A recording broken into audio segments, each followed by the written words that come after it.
ఆత్మహత్యలకు నిరసనగా TDP BJP నేతలు చేపట్టిన మహా పాదయాత్ర వరంగల్లో ప్రారంభమైంది. ఈ కార్యక్రమంలో ఎమ్మెల్యేలు, ఎమ్మెల్సీలు పెద్ద సంఖ్యలో పాల్గొన్నారు. అక్కడి తాజా పరిస్థితిని మా ప్రతినిధి బాలకుమార్ అందిస్తారు. రైతు సమస్యలపై ప్రభుత్వ వ్యతిరేక విధానాలు నిరసిస్తూ టీడీపీ బీజేపీ ఆధ్వర్యంలో వరంగల్ జిల్లాలో రైతు నిరసన మహాపాదయాత్ర ప్రారంభమైంది. ఎనుమాముల మార్కెట్ నుంచి వరంగల్ కలెక్టరేట్ వరకు ప్రదర్శన కొనసాగుతుంది. దీంట్లో టీడీపీ శాసనసభాపక్ష నేత ఎర్రబెల్లి దయాకర్రావుతో పాటు టీడీపీ అధ్యక్షుడు ఎల్ రమణ, ఇటు బీజేపీ రాష్ట్ర అధ్యక్షుడు కిషన్ రెడ్డితో పాటు బీజేపీ శాసనసభాపక్ష నేతలు, ఎమ్మెల్యేలు, ఎమ్మెల్సీలు ఇలా ప్రతి ఒక్కరు కూడా పెద్ద సంఖ్యలో పాల్గొన్నారు. మహాపాదయాత్ర కొద్దిసేపటి క్రితం ప్రారంభమైంది. దీంతో మాట్లాడేందుకు బీజేపీ నేతలు ప్రస్తుతం మనతో ఉన్నారు. సార్, ఈ మహాపాదయాత్ర ద్వారా ఏం చెప్పాల్సుకున్నారు ప్రభుత్వానికి కనువిప్పు కావాలి. ఇప్పటికైనా వాళ్ళు చేసినటువంటి తప్పిదాన్ని సరిదిద్దుకుంటారని ఇవాళ 10 కిలోమీటర్ల పాదయాత్ర బీజేపీ, టీడీపీ ఎమ్మెల్యేలు, కార్యకర్తలు, నాయకులందరూ కూడా ఇప్పటికైనా భేషజాలకు పోవద్దు. రైతుల సమస్యల విషయంలో రాజకీయాలు వద్దు. మీరు ఏదో ఖ్యాతి మాకేదో దక్కుతుందనే ఆలోచన మీకొద్దు. ఆ ఖ్యాతితో మీరు తీసుకోండి, రుణాలు మాఫీ చేసిండి, ఇచ్చిన మాట నిలబెట్టుకోండి. ఎన్నికలు ఇచ్చిన మాట నిలబెట్టుకోమని చెప్పి ఒత్తిడి చేస్తున్నాం తప్పితే ఆత్మహత్యలు మంచిది కాదు. రైతులు మరి ఇవాళ చేసుకున్న ఆత్మహత్యల వల్ల తెలంగాణ మొత్తం పరువు పోతా ఉన్నది. ప్రభుత్వం ఇప్పటికైనా బేషాలకు పోకుండా వెంటనే నిర్ణయం తీసుకోవాలని మాట. ప్రతిపక్షాలకు మాట్లాడడానికి ఇష్యూ లేదు కాబట్టి రైతు ఆత్మహత్యల్ని రాజకీయం చేస్తుందని మంత్రులు చెప్తున్నారు. దీన్ని ఏమో ఎట్లా చూస్తారు? మంత్రులు, ప్రభుత్వము మరి ఇవాళ గొంతెమ్మ కోరికలు కోరుతున్నాం, మనం అలవిగాని కోరికలు అంటున్నారు. అంటే రైతులను అవమానపరుస్తుంది. రైతులు కోరుకున్నది ఏంటి? మీరు ఇచ్చిన హామీ నిలబెట్టుకోమని.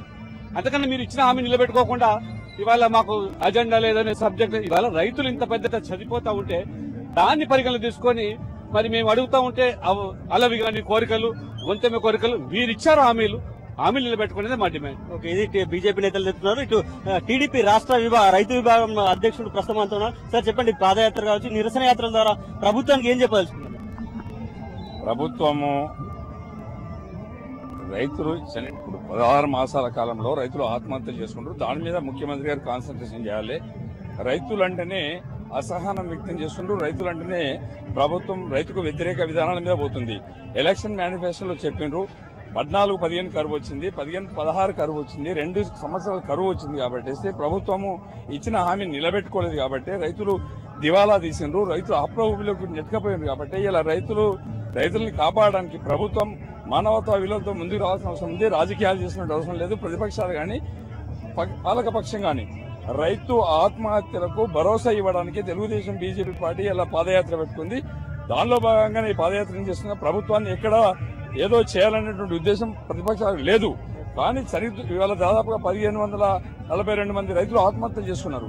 రైతు ఆత్మహత్యల కోసమే ఇలా తెలుగుదేశం, బీజేపీ మిత్రపక్షాలన్నీ కూడా అసెంబ్లీలో నిలదీసినందుకు బయటకు పంపించేసి, అంటే అధికారంలోకి వచ్చిన టీఆర్ఎస్ ప్రభుత్వం 2 అసెంబ్లీ సమావేశాల్లో తెలుగుదేశం పార్టీని బయటకు పంపించేసి రాజకీయాలలో పబ్బం గడుపుకోవాలనుకుంటున్నారు ప్రజలు. ఇలా నిన్న గజ్వేల్ నియోజకవర్గంలో పెద్ద ఎత్తున రైతు ధర్నా గాని, దీక్ష గాని చేపట్టడం జరిగింది. ముఖ్యమంత్రి గారి నియోజకవర్గంలోనే 87 మంది రైతులు ఆత్మహత్యలు చేసుకున్నారు.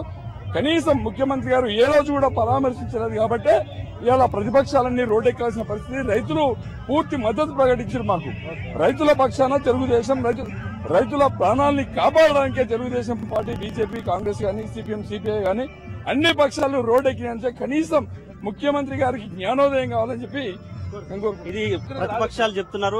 ప్రభుత్వం కేవలం రాజకీయ కోణంలో రైతు ఆత్మహత్యలను చూస్తుంది. అలా కాకుండా రైతులకు మేలు చేసే నిర్ణయాలు తీసుకుంటే ప్రతిపక్షాలు రోడ్డెక్కే పరిస్థితి ఉండదని చెప్తున్నారు. ఖచ్చితంగా ₹1,00,000 రుణమాఫీ తక్షణం అమలు చేయాలి. ఆ జీవో వస్తే కానీ తమ ఆందోళనలు సద్దుమణమని చెప్తున్నారు. ఇది ఇక్కడ తాజా పరిస్థితి. కెమెరామెన్ రామరాజుతో బాలకుమార్, హెచ్ఎం టీవీ, వరంగల్.